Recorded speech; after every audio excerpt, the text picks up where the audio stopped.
Welcome to stockmarketpunting.com. What we're going to show you here is that the index called the S&P 100, and basically S&P 100 is the OEX.X S&P 100 index. It's got 100 stocks of the leaders in America in it. IBM, Nike, you got Apple's in there, Motorola, or not Motorola, but the Dow, Costco is in there, top Fortune 100, Cisco, Intel, you name it. This is some of the things that are in this index. And it's very important to know Microsoft is in this index too, and Lowe's is in there, Bank of America is in there, Google's in here. How about that? Because of the market cap. And basically you got Goldman Sachs in here. So you're quite diversified in the OEX. It gives you a little bit of a lot of sectors. Gilead is in there, ExxonMobil, Monsanto's in there, Verizon's in there, Amgen. You got a couple biotech companies. You got Dell in there. So it's a very diversified part of the S&P 100 corporations in America that you can own a little bit of all of them. And what I am going to show you is that there's also options that can be traded on the OEX. And there are various different strike prices that we'll be looking at, not on this tape. We just want you to know that S&P 100 does have the great index options. Okay, and you can make a lot of money with these. And basically, we're going to be looking at someone. If the rally wanted to keep going, I'm going to be looking at up and out of the money 520s. What I am going to show right now is the weekly chart, bear and bull case. Once again, folks, that because of the diversification of this index, it's going to follow all of the other key major indexes.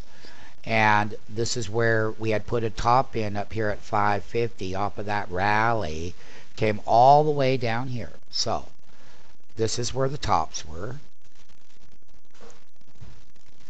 when the markets had their capitulation.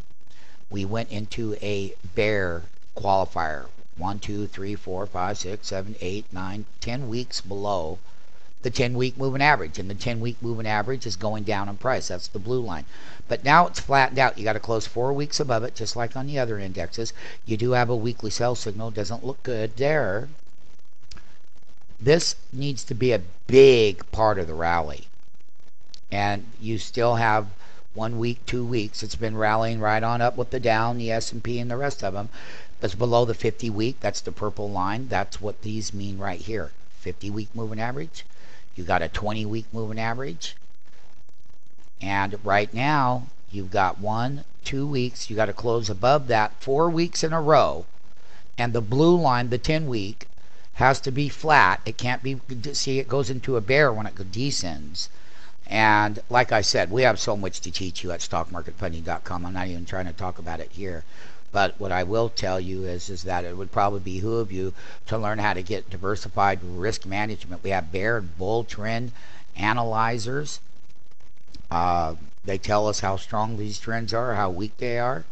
And the bear is the weekly sell signal is not good. It is changing though.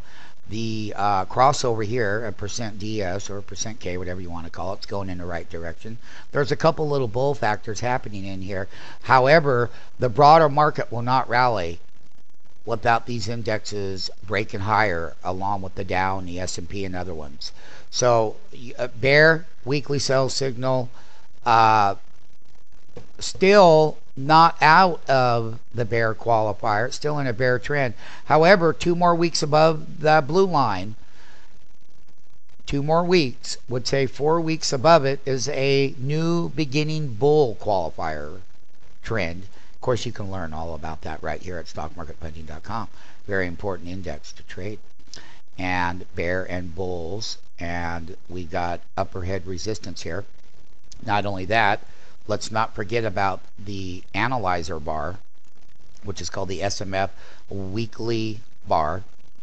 If I can consolidate above it, that's bullish, because that's where the last double week sell-off to the bottom occurred, right there. So that's the double week. That's this high here is higher than the last low, and it started with a good up move, and we took out those highs right there and closed up toward the high, and then we went up. And so basically engulfing buy bar here, engulfing buy bar there, and resistance up in here.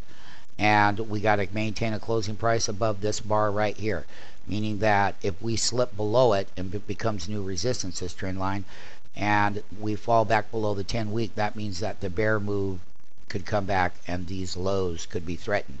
That's yet to be determined. However, the 10-week moving average has to close above it. If you close below it, well, you stand to come all the way back down. You still have the weekly sell signal.